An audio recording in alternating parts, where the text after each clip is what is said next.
Hi friends, మా ఇంట్లో ఈరోజు పొంగల్ చేస్తున్నాను. పొంగల్ కూడా ఒక్కొక్క స్టైల్లో చేస్తారు.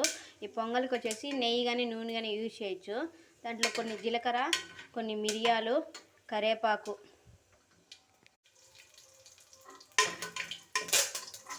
నేను ముందుగానే బియ్యము, పెసరపప్పు నానబెట్టుకున్నాను. ఒకటికి 2 గ్లాసులు, ఒక గ్లాస్కి 2 గ్లాసులు కానీ 3 గ్లాసులు వాటర్ పోస్తే బాగా క్రిస్పీగా వస్తుంది. కావాలంటే మీరు కూడా ట్రై చేయండి.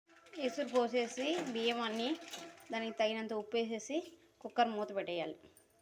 కుక్కర్ మూత పెట్టేసి 2 విజిల్స్ వచ్చేస్తే ఆల్రెడీ ఒక విజిల్ ఉంటుంది కాబట్టి బాగా మెత్తగా వచ్చేస్తుంది.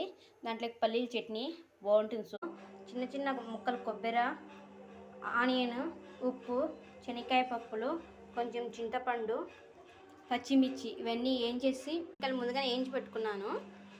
ఇంకా కొబ్బరి వేడి వేడి పొంగలి